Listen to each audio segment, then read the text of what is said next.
Hey everyone on YouTube, how's everyone doing? So this is my second vid. I wanted to do the dashis in a separate vid because together the three things I want to cover just would take too much time. Trying to get them all in the video. So I wanted to show you some of the new as well as old dashis that I still have on the table.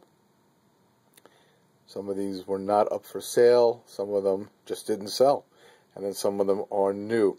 So that's a real quick overview, and then we'll talk about them individually. Let me put this down. Alright, so let me just pick one up. I've got three of them where I've kept the scale color, 3V steel, 0.187 inches thick. And I'm going to be playing with the lights, turning them on and off, because I'm not too sure how to best show them with the light on, directly on it, or with it off. The lighting here needs work. So, just to show you the size, 5.5 inches, rock pattern all around, and let's see with this one, it looks like a flat ground with a convex edge. And I usually don't put the edge on until it's in the sheath. So I only sharpened one or two of them. I don't remember which now. So that's one of them. Here's another one that I've made. Again, let's hold it up to the ruler. We're talking about 5.5 inches. And I gave it a nice steep high grind, so it's nice and slicey. Kept the whatchamacallit, the scale. 3V, when it comes back from heat treat, has this color. And then with one of them, I decided to, and excuse the fingerprints, this is the second time doing the video. First time the video was just too long. 5.5 inches again. 3V steel, 0.187 inches thick. This time what I did was, with a high grit belt, I just shaved off the color to leave behind the red inside the grooves, inside the rock pattern. Left it on the spine. On this side, it looks a little different. So if anyone is interested in this one, great. If it doesn't sell, I'm just going to dip it in acid and make it that post-apocalyptic look. And I've got a few examples of those. So we have that one. Here's another one that I decided to do something a little different. And this one has two bevels that I ground, and they match on both sides. Let me just shine the light on one of the bevels. That's one of the bevels, and then that's the second one. And then it has a small micro bevel cutting edge. So it's got two bevels. And I did that because just to show off my skill level to be able to make straight grind lines. All these bevels are flat ground, and the edge is slightly convex.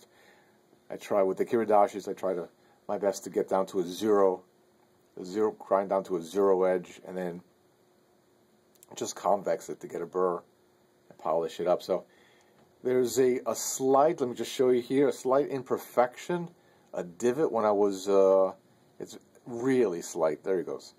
You can see that right over there. That's a little divot there in the grind line. Only way to fix that is to raise the grind line and thin out the blade a little bit, and I didn't, so forgive me for that. And the grind lines are really even on both sides and very straight for, being done on hand. And this one has like a ricasso. I did not extend it to the end.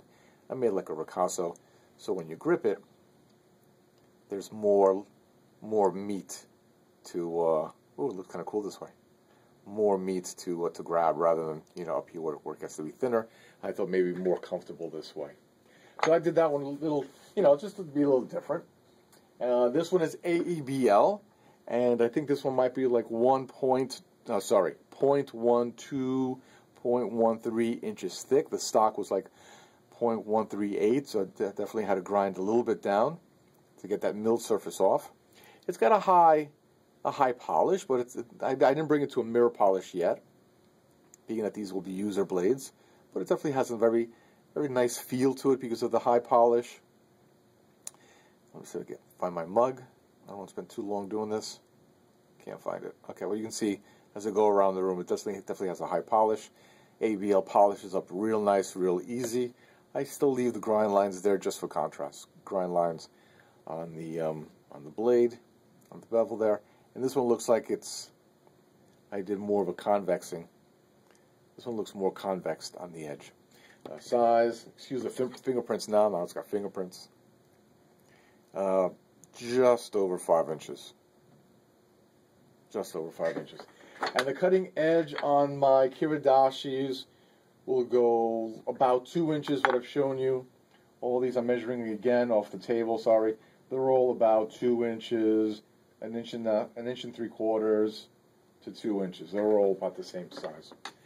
Okay, then, for those who wanted post-apocalyptic, this is the smallest one I made. This is almost like a 3-finger Kiridashi. You can see how it fits in the hand. 3-finger Kiridashi, post-apocalyptic. Here I've got the rock pattern going in all directions. And it has my fancier wheat pattern, focus, on both sides. This one has a dinosaur footprint track way that I put in the down there in the shiny area, the cutting edge. This side here, you can tell that it's convexed. I convexed this side, and this side is flat ground. So in case on how you plan to use this knife, you might opt to have the flat side down, or if in the other hand, the convex side down. So this one's a little different. This one is smaller. Overall length is 4.5 inches, and the blade will be like 1.5 inches or just over 1.5 inches. When I make my Kiridashis, they tend to be on the larger size. That is the smallest one I've made. Here is another one that I've made. None of these have sheaths. If anyone's interested in buying one of these Kiridashis, let me just put this one down. Save that one for last.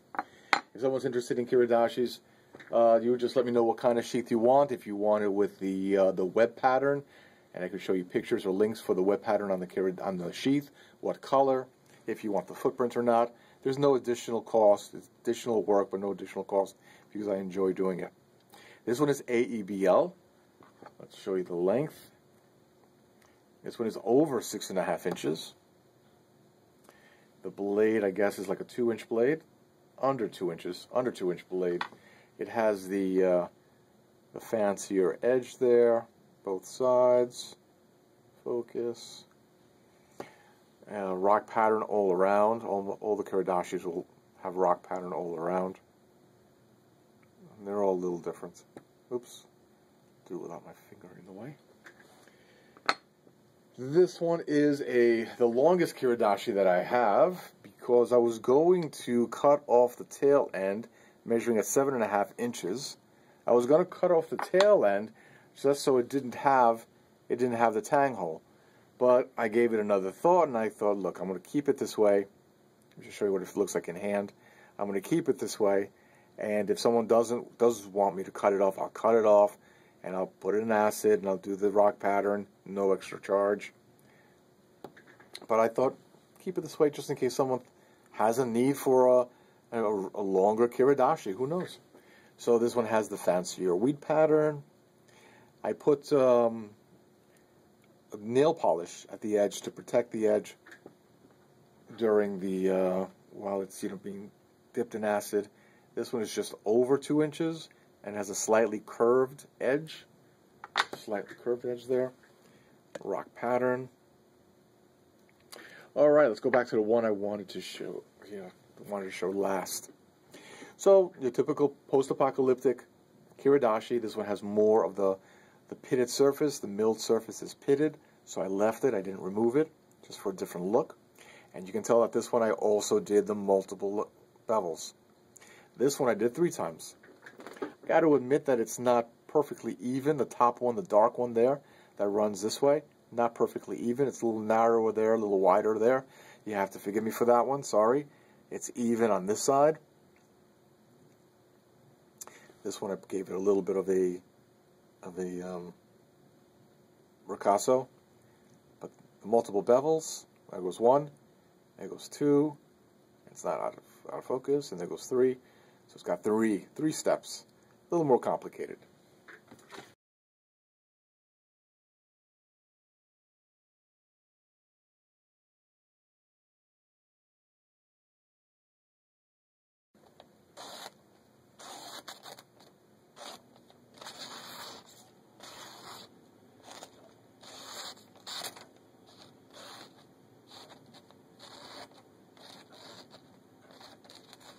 Trying to get that curlicue. Okay. Trying to get the curlicue. So this one's a little more complicated. I hope you guys dig it. This one also has the rock pattern from tip to pummel, from tip to end. The difference is here the rock pattern is not dipped in acid, but it is dipped in acid wherever it starts to, you know, meet with a darker one. So it's not dipped in acid here, but it's dipped in acid here. But it goes with the look, sort of as if it was dipped this way, and that was the level of the acid. That's not how it was done, but that's the kind of look I was going for. Okay, then let me go to this one here. This one you've seen. I made this one April last year, almost a year ago. And the finish here, my buddy Chuck Richards gave it the name Arctic Fossil. Arctic Fossil. It's got a very shiny, interesting finish. Actually provides a little bit of a grip. Now when you take this one, how long is this one, by the way? 5 inches with like a 2-inch blade. A little more than 2-inch blade. When you take this one and you dip it in acid, when you take this finish and you dip it in acid, it looks like this. So I was hoping to get a hammered look. That's my logo. I was hoping for a hammered look. That's the kind of look I was going for, as if it was forged or hammered. Dinosaur footprints, right there at the tip. Maybe you'll see it better if we go this way. So I was going for a hammered look. That's why I did it in the first place. On the spine, it's got that sort of a alien versus predator type along the spine and underneath. Hopefully the camera picks it up. It's got the details all the way around. So I was hoping for a hammered look, post-apocalyptic, forged look. Definitely a new style. There's my logo again, a little hidden. Alright. I still have these two from the last time I did a batch of Kiridashis. It's got a very high grind. Make them super slicey. This is the milled surface. And I could wrap these, if you wish, with paracord in the traditional Japanese samurai sword style. You can see these are almost 7 inches long. And the blades are a little longer, probably 2.5 inches, 2 1/4, a little longer. Just all these are that I've shown you are 3V steel. The exception is this one again, which is AEB-L. All the ones on the table are 0.1875, and this one is thinner, about 0.12, 0.13. Alright everyone, so let me know what you think about the Kiridashis. They're super slicey, as sharp as you like, as my British friends say. One more look overhead. So, to all, have a great dashi. Bye now.